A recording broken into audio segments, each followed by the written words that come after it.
Assalamualaikum warahmatullahi wabarakatuh. Salam sejahtera dan salam sehat mental untuk kita semuanya.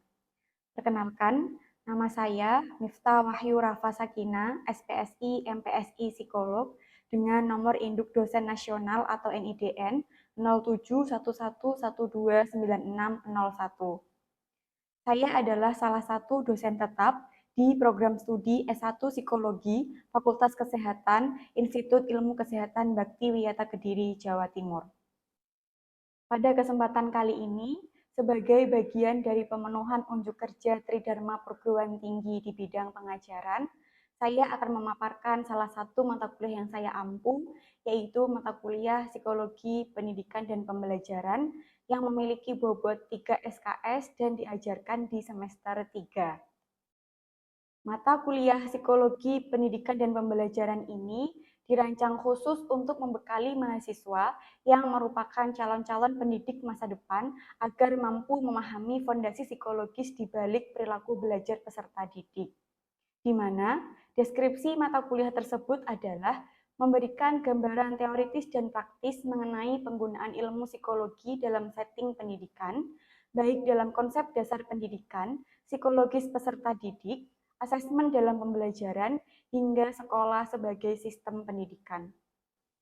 Capaian pembelajaran mata kuliah atau CPMK ini menargetkan mahasiswa mampu memahami, menjelaskan, mengaplikasikan teori, menganalisis faktor proses belajar, serta merancang strategi pembelajaran berbasis pendekatan psikologi secara adaptif dengan rujukan buku teks dan jurnal yang relevan. Metode pembelajaran kuliah yang saya berikan melalui perkuliahan dengan ceramah dan diskusi. Dalam proses pengajaran mata kuliah ini, saya menerapkan sistem pembelajaran yang terstruktur berbasis unsur DIA, Delivery, Interaction, dan Assessment. Pertama, terkait delivery atau penyampaian materi.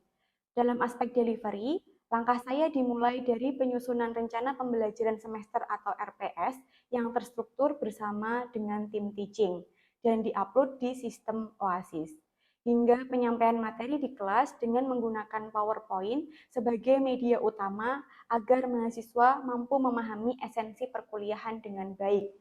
Sebelum memasuki materi inti, saya biasanya mengajukan pertanyaan pemantik untuk mengetahui sejauh mana mahasiswa telah memahami topik yang akan saya sampaikan. Kedua, terkait dengan interaction atau interaksi. Saya membangun interaksi dengan menerapkan metode diskusi kelas dan tanya jawab dua arah, serta memberikan ruang bagi mahasiswa untuk menyampaikan pertanyaan maupun membagikan pengalaman mereka yang relevan.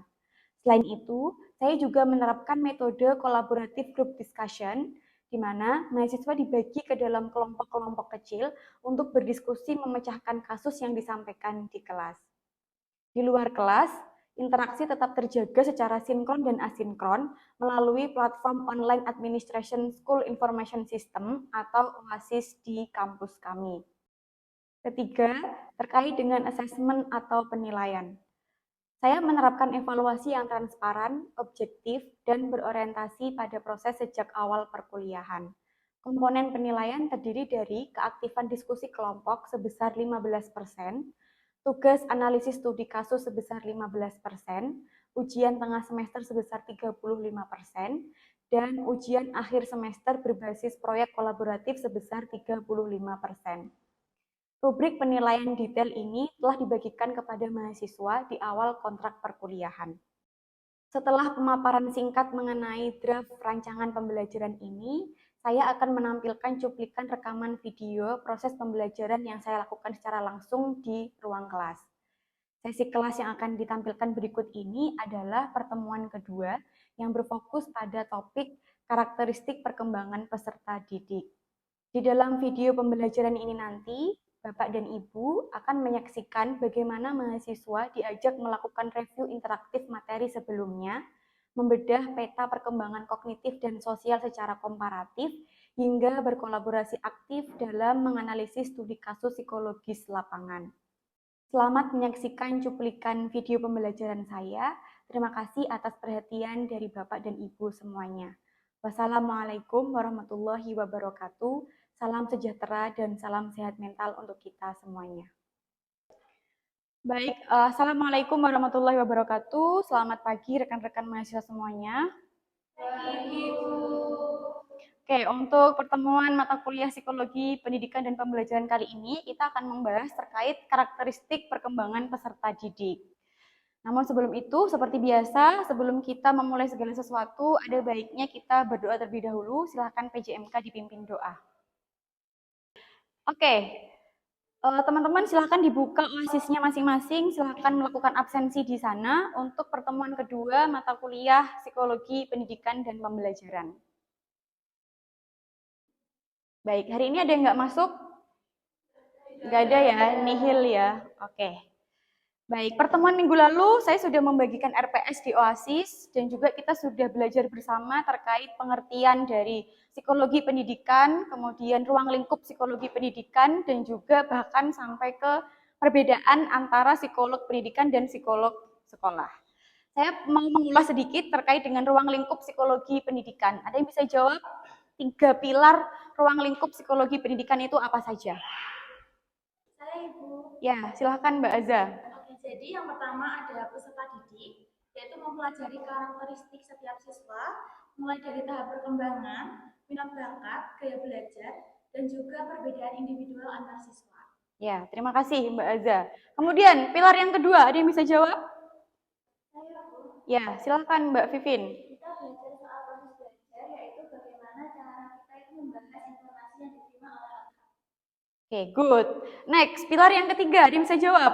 Saya, Ibu. Oke, Mbak Ajeng, silahkan. Ya, yang paling ada situasi belajar, yaitu mengkaji kondisi lingkungan kelas dan juga manajemen kelas. Oke, good. Terima kasih. Dari ketiga pilar yang sudah teman-teman jawab tadi, kita akan fokus salah satunya, yaitu terkait dengan peserta didik. Kita akan belajar terkait karakteristik perkembangan peserta didik. Adapun capaian pembelajaran kita hari ini, mahasiswa mampu mengidentifikasi tahapan perkembangan dan mengkategorisasikan variasi karakteristik individu peserta didik secara objektif, toleran, dan empati. Seperti yang kita tahu, masing-masing manusia itu unik, punya kelebihan dan kekurangan masing-masing. Nah, pada hari ini saya mau rekan-rekan mahasiswa itu bisa belajar membedakan karakteristik individu dari mulai jenjang PAUD, TK, sampai ke jenjang yang lebih tinggi. Dan hasil akhirnya teman-teman nanti punya rasa empati yang mendalam atau yang mendalami dinamika keunikan psikologis siswa masing-masing jenjang pendidikan tersebut. Oke. Nah, agenda kita hari ini kita akan belajar mengenai 5 perkembangan yang identik dengan karakteristik peserta didik gitu ya, perkembangan kognitif, perkembangan bahasa, perkembangan sosio-emosional, perkembangan moral, dan juga perkembangan agama. Sebelum ke sana, ada beberapa hal yang penting untuk kita bahas. Pertanyaan pertama, kenapa anak kelas 1 SD itu sulit sekali apabila diminta duduk dengan tenang beberapa waktu tertentu atau renang 2 jam? Itu kira-kira kenapa? Ada yang bisa jawab? Ya, silahkan Mbak Olin. Kira-kira kenapa anak kelas 1 SD itu sulit untuk bisa duduk dengan tenang di rentang waktu tertentu? Oke, dari jawaban Mbak Olin, ada jawaban yang lain? Saya, Ibu. Ya, silahkan Mbak Bintang. Kira-kira kenapa? Karena anak kelas 1 SD itu masih dalam masa pertumbuhan fisik yang aktif. Oke, jawaban yang bagus. Kita lanjut ke pertanyaan yang selanjutnya. Yang kedua, kenapa usia remaja, khususnya di kelas SMP atau SMA itu cenderung lebih suka mendengarkan kata teman satu gengnya dibandingkan guru atau orang tuanya? Ada yang bisa jawab? Ya, silahkan Mas Nik. Karena anak remaja masih berada pada tahap dari Oke, jawaban yang bagus. Ada alasan lain kira-kira?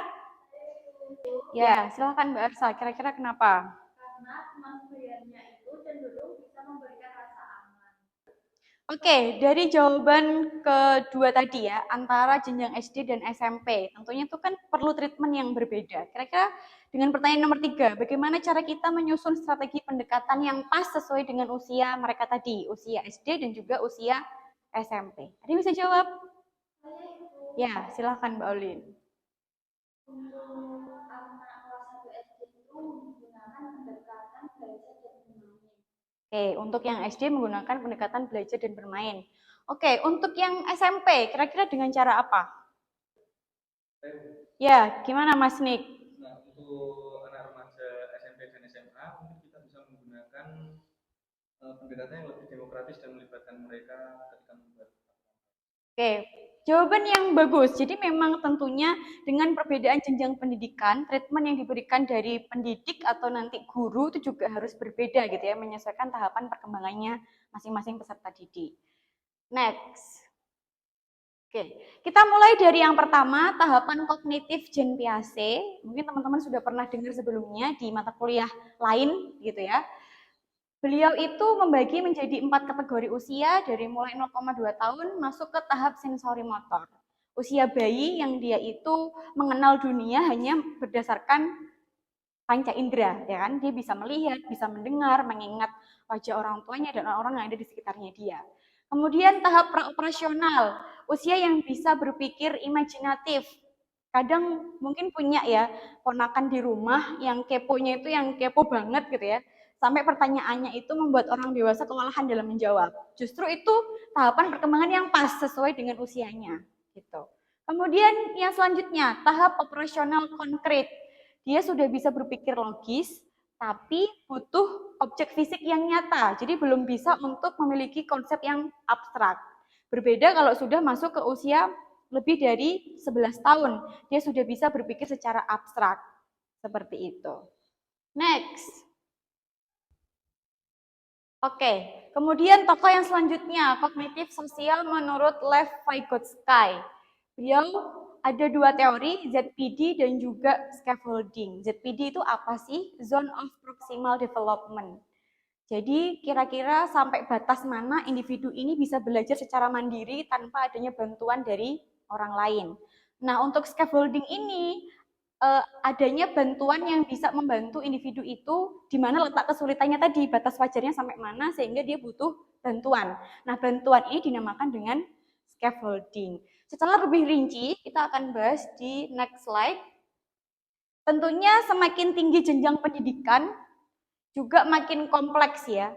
Kehadiran bantuan individu orang lain di luar dirinya itu juga makin sedikit. Kita lihat, dari yang dari jenjang PAUD misalnya, itu kehadiran bantuan itu sangat tinggi atau menyeluruh, ya kan? Bahkan cara untuk ngancing baju aja masih dibantu orang lain, gitu kan? Tentunya berbeda ketika sudah di perguruan tinggi, sudah tidak ada bantuan orang lain, sudah bisa mandiri ibaratnya. Dia pengen tahu informasi tertentu sudah bisa cari sendiri, apalagi zaman sekarang sudah ada AI, betul? Teman-teman menggunakan AI? Tapi harus dengan cara yang bagus ya. Oke, next. Kemudian yang selanjutnya, tahapan perkembangan bahasa. Ini dari masa bayi, masa kanak-kanak hingga masa remaja. Kalau di usia bayi, ya dia masih di level yang babbling gitu kan. Kalau sudah kanak-kanak, dia sudah mulai menyusun kata demi kata, kalimat demi kalimat. Bahkan kalau usia remaja, dia sudah mengenal bahasa slang. Ada yang tahu bahasa slang? Bahasa gaul, bahkan juga bahasa kasar karena dia terjerumus atau ikut-ikut oleh teman-teman satu gengnya gitu ya. Dan tentunya makin tinggi usianya juga harusnya dia sudah bisa punya perkembangan bahasa yang bagus, tidak hanya lisan tapi juga secara tertulis juga seperti itu. Next slide. Kemudian dinamika sosioemosional menurut tokoh Erikson. Beliau juga membagi ke 4 kategori usia, 0 sampai 2 tahun, trust versus mistrust, kepercayaan dibangun dari respon pengasuh yang konsisten. Menurut teman-teman, kira-kira kehadiran orang tua itu sangat penting atau tidak? Sangat penting. Banyak fakta di lapangan ya, kalau individu itu yang mungkin tumbuh kembangnya tidak diperhatikan oleh orang tuanya itu tentunya hasilnya akan berbeda gitu ya. Itu mereka akan mengenal trust dan mistrust. Kekonsistenan itu membuat dia itu yakin akan kemampuan dirinya dan orang-orang yang ada di sekitarnya dia. Kemudian yang kedua, usia 2 sampai 7 tahun, usia yang membutuhkan ruang untuk eksplorasi. Usia-usia yang kalau masuk sekolah itu harus naruh sepatu di mana gitu kan. bisa ngancingin baju sendiri. Nah, kadang kalau orang tua yang nggak sabaran, dia itu sudah menjudge anaknya itu bodoh misalnya, ya, mohon maaf ya. Dia nggak bisa ngancing baju sedikit aja udah dicap bodoh. Padahal itu kan juga akan mempengaruhi nanti perkembangan dia setelahnya gitu ya. Jadi upaya-upaya untuk memvalidasi, mengapresiasi itu penting di usia ini. Kemudian usia 7 sampai 11 tahun itu fokus pada pencapaian akademis. Mungkin pernah dulu teman-teman punya pengalaman gitu ya, kalau dapat nilai bagus dapat hadiah dari orang tuanya. Ada yang kayak gitu? Ada. Itu juga usaha pola asuh dari orang tua ya untuk bisa membantu meningkatkan perkembangan si anak ini. Oke, berbeda ketika individu itu sudah mencapai usia di atas 11 tahun, dia sudah mulai adanya krisis mencari jati diri seperti yang sudah kita bahas sebelumnya tadi ya, usia remaja, SMP atau SMA. Dia sudah ada pengaruh pergaulan kelompok atau peer groupnya. Sampai sini dulu ada yang mau ditanyakan mungkin? Oke, kita lanjut ya. Oke, kemudian di usia 13 sampai 15 tahun itu rentan adanya krisis harga diri atau self esteem. Karena individu itu mungkin nggak dapat validasi, nggak dapat apresiasi dari orang sekitarnya, sehingga ketika remaja itu dia cenderung punya harga diri yang rendah, suka membandingkan, bahkan mungkin sampai body shaming ya kan, sudah punya jerawat dan lain sebagainya itu. Kita lanjut ke slide berikut ini, tingkat perkembangan moral menurut Kohlberg. Ada 3, prakonvensional, konvensional, dan pasca konvensional. Untuk prakonvensional ini biasanya individu punya moral karena dia itu pengen dapat hadiah atau mungkin menghindari hukuman. Mungkin zaman kecil dulu gitu ya. Kamu akan mama ajak ke tempat tertentu, tapi kamu harus duduk yang manis ya, nanti kamu dapat permen gitu kan. Pernah kayak gitu? Sering ya kan dulu. Jadi moralnya itu karena memang dia pengen dapat sesuatu yang menarik bagi dirinya gitu. Kemudian yang konvensional ini dia punya moral hanya untuk memenuhi standar kelompoknya. Usia peer group tadi ya, dia mulai kenal membangun geng dengan teman-temannya gitu ya. Entah itu moralnya bagus atau tidak, yang penting dia bisa diakui di kelompoknya itu gitu kan. Jadi dia punya moral asalkan sesuai dan diakui kelompoknya. Yang ketiga, pasca konvensional. Ini itu dia punya moral dari suara hati nuraninya. Dia sudah paham konsep di mana dia tinggal, dia sudah paham konsep norma sosial yang ada di lingkungannya dia. Tentunya kalau orang Jawa dengan mungkin mohon maaf ya, orang luar pulau itu kan kepribadiannya berbeda-beda. Tentunya dia juga menempatkan dirinya juga berbeda menyesuaikan dengan di mana dia tinggal seperti itu. Kita masuk ke perkembangan yang terakhir yaitu perkembangan agama. Tentunya juga makin tinggi jenjang usianya, konsep keagamaan ini juga makin kuat ya seharusnya. Kalau misalnya di usia anak-anak itu kan masih bergantung pada doktrin. Biasanya kalau kita tinggal di Indonesia, agama itu sebuah warisan, betul? Orang tuanya Islam, kita ikut Islam gitu. Terus kemudian mulai dia remaja, dia sudah mulai mencari jati diri tadi. Dia sudah mulai bertanya kenapa dia harus Islam gitu kan. Padahal yang lain ada agama lain misalnya gitu. Nah untuk yang masa dewasa, dia harus sudah bisa mulai punya keyakinan sendiri gitu ya, sudah mulai matang. Pilihannya itu ya sesuai dengan apa yang dia mau dan dia yakini, seperti itu. Kemudian, slide yang terakhir ada studi kasus, yang mana saya meminta rekan-rekan untuk membagi diri menjadi 4 kelompok. Nanti silakan dibaca kasusnya, silakan didiskusikan sesuai dengan landasan teori keempat tadi ya, kognitif Piaget, kognitif Vygotsky, socio-emosional Erikson, dan juga moral Kohlberg. Oke, waktu diskusi sudah berakhir, saya akan meminta rekan-rekan mahasiswa untuk presentasi secara bergantian. Kira-kira kelompok mana yang mau maju pertama kali? Ya, silahkan Mbak Vivin, maju ke depan ya. Kelompok Mbak Vivin membahas yang mana? Ya, silahkan. Jadi, minta perhatian teman-teman, minta kami dari kelompok itu untuk mengenai kami. Fokus masalahnya yaitu mengapa ia mengamuk dan sering membantah saat ditegur secara terbuka. Yang pertama, landasan teorinya kami menggunakan fase krisis, yaitu identity versus self confession. Yang kedua ada self esteem, yaitu penurunan drastis pada harga diri. remaja awal, lalu ada peer group yaitu kelompok teman sebaya yang menjadi jangkar validasi diri yang paling dominan bagi remaja. Lalu yang kedua, analisis keaslian, yaitu Rian mulai mencari identitasnya sendiri sebagai pemimpin band yang dihargai, disiplin dan kreatif di mata teman-temannya. Lalu ada pemicu pembangkangannya, yaitu ketika guru itu sering menegur Rian secara keras dan terbuka di depan kelas, sehingga Rian merasa terancam.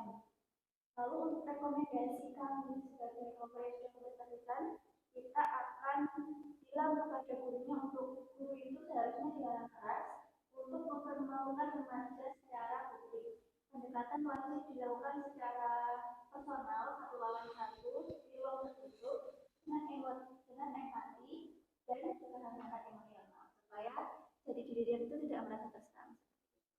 Baik, jawaban yang bagus. Tepuk tangan buat kelompok 3. Ya, silakan bisa kembali ke tempat duduknya. Oke, ini juga masih nyambung ya dengan pertanyaan yang pertama awal tadi. Kenapa usia remaja itu cenderung lebih mendengarkan usia gengnya daripada guru-gurunya?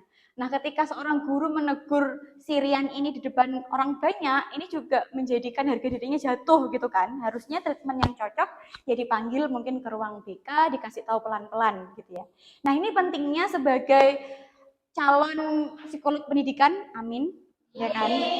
Atau bisa jadi ya mungkin pengamat pendidikan gitu ya, yang memang harus tahu tahapan perkembangan yang sesuai dengan jenjang pendidikan peserta didik.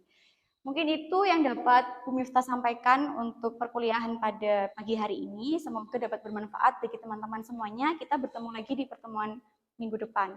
Selamat siang. Wassalamualaikum warahmatullahi wabarakatuh. Waalaikumsalam warahmatullahi